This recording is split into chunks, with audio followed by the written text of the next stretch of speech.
네, 여러분 안녕하십니까. 자, 오늘은 다시 구약 시리즈로 돌아와서 사무엘상 시리즈 6번째 시간을 갖도록 하겠습니다. 오늘은 사무엘상 21장 10절에서 15절까지의 말씀이고, 다윗에 대해서 오늘은 이야기를 해보고자 합니다. 제목을 이렇게 잡아봤습니다. 위기에 나타나는 인간의 참 모습. 이런 제목으로 여러분들과 말씀 한번 나누겠습니다. 사람이 인생을 살다 보면 여러 가지 어려운 일을 만날 수 있습니다. 경제적인 면이든 아니면 생명이 달린 아주 위급한 상황이든지 여러 이유로 우리는 스스로 감당할 수 없을 만큼의 위기를 맞이할 수 있다는 말입니다.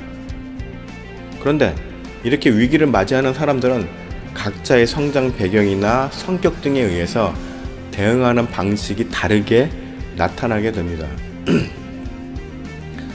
흔히 사람들은 말하기를 어떤 사람의 면면을 잘 알기 위해서는 위급 상황치의 모습을 보면 된다고 말을 하기도 합니다.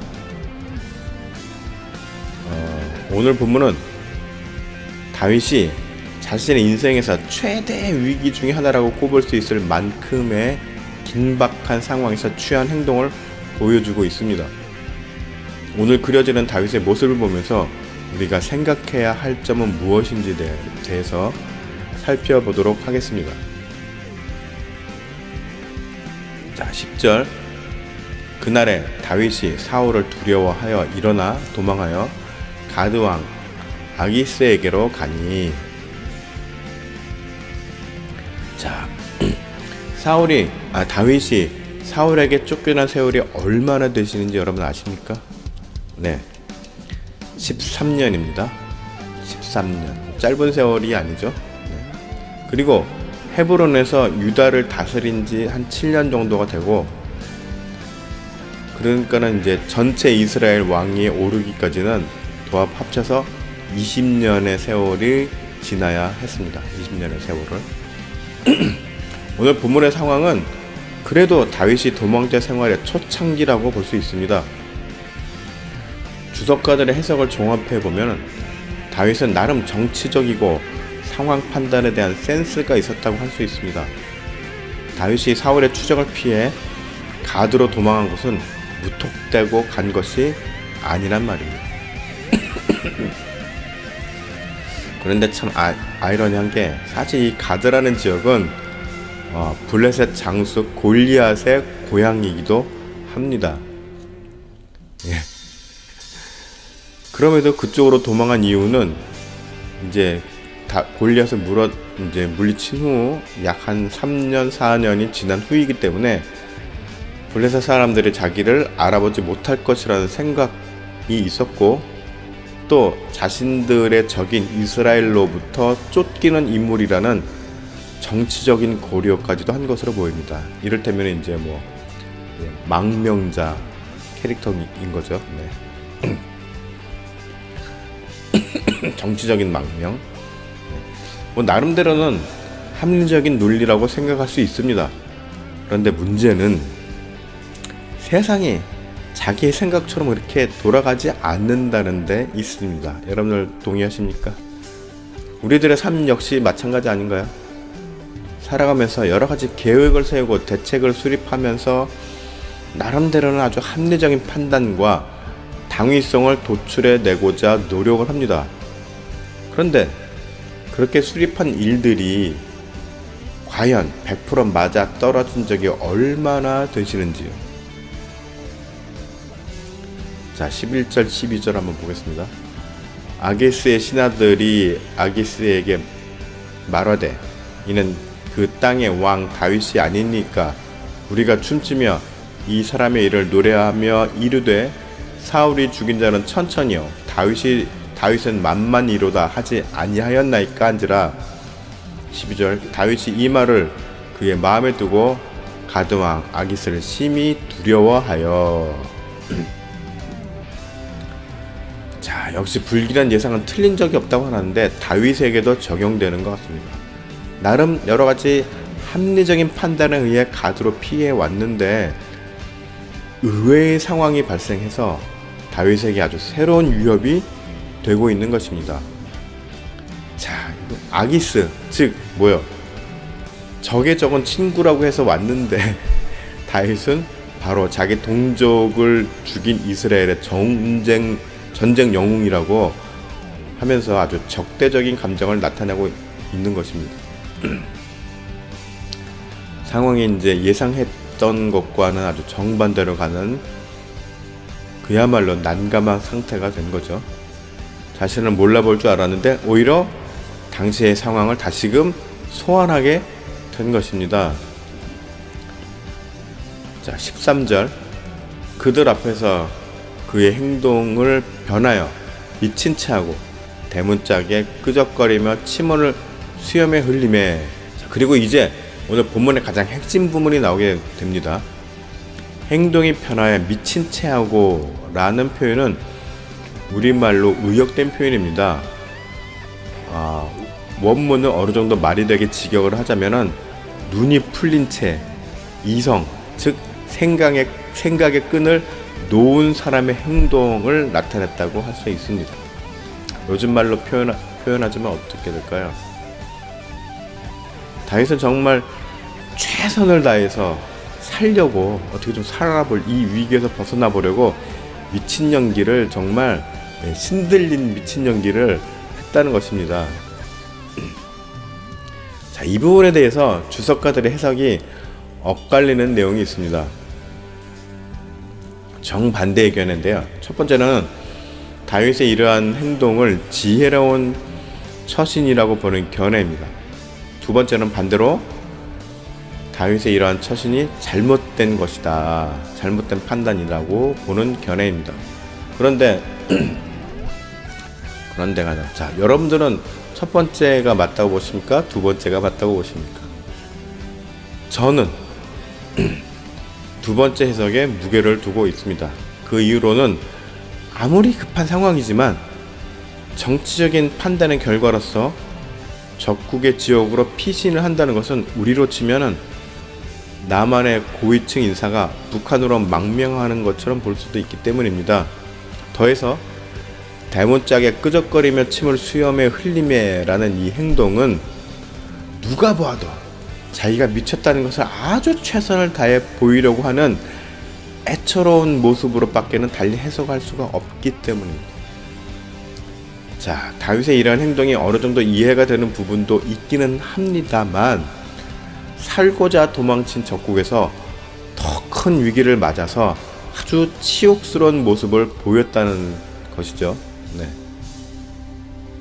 다윗의 인생사에서 보면 어쩌면 다시금 떠올리기도 싫은 흑역사일지도 모릅니다. 자, 14절 15절 한번 보겠습니다. 아기스가 그의 신하에게 이르되 너희도 보거니와 이 사람이 미치광이로다. 어찌하여 그를 내게로 데려왔느냐. 15절. 내가 미치광이가 부족하여 너희가 이제를 데려다가 내 앞에서 미친 짓을 하게 하느냐. 이자가 어찌 내 집에 들어오겠느냐 하니라. 뭐 어찌됐건 다윗의 처절한 노력의 결과로 좀 어느 정도 이제 그 효과를 보았던 것 같습니다.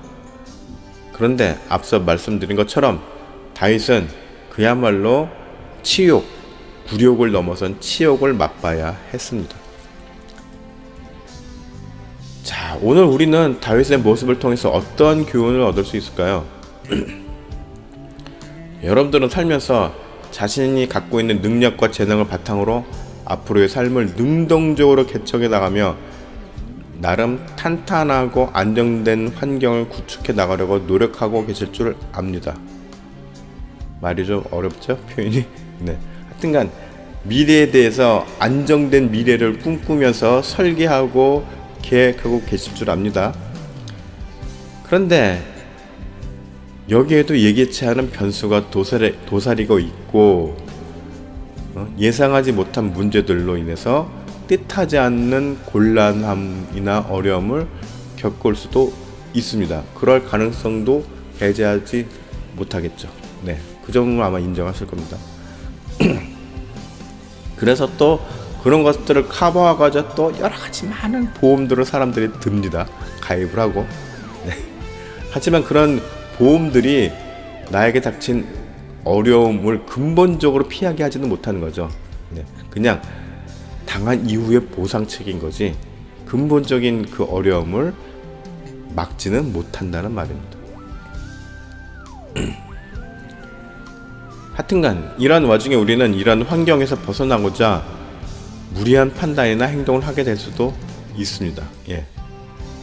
이런 어려운 일이 닥쳤을 때 막상 보험으로도 커버가 되지 않았을 때 당장 닥친 위급한 상황 앞에서 우리는 무리한 판단이나 잘못된 행동을 하게 될 수도 있습니다. 우리의 계획과 우리의 논리 그리고 우리의 판단에는 허점이 많이 있습니다. 그리고 이는 3차원의 제한된 공간 안에서 내릴 수 있는 우리들의 한계입니다. 우리는 3차원의 공간에서 있잖아요. 4차원을 가질 못하잖아요. 우리는. 그렇기 때문에 이 제한된 공간 안에서 우리는 제한된 정보를 받을 수밖에 없고 그렇기 때문에 제한된 판단을 내릴 수밖에 없습니다. 이러한 위험에서 우리들이 피할 수 있는 유일한 방법이 바로 하나님의 지혜를 근거로 생각하고 하나님의 지혜를 근거로 판단하며 실행하는 것입니다. 설령 하나님의 방법으로 가는 길에 여러 가지 어려움이 있을지라도 어려운 일이 있을 수 있죠. 그렇다고 해서 우리는 우리들의 민낯을 드러내면서 그야말로 다윗과 같은 수치를 당할 일은 없습니다. 하나님의 방법으로 살아갔을 때 어려움은 있을지언정 이렇게 인간적인 수치를 당할 일은 없다는 말입니다.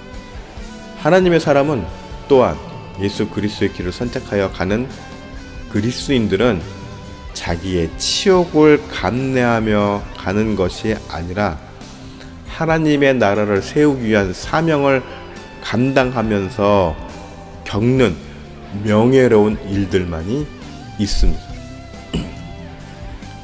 그 명예로운 일들 안에는 물론 고난도 있을 수 있습니다. 하지만 수치가 아니라 분명히 명예로운 일입니다.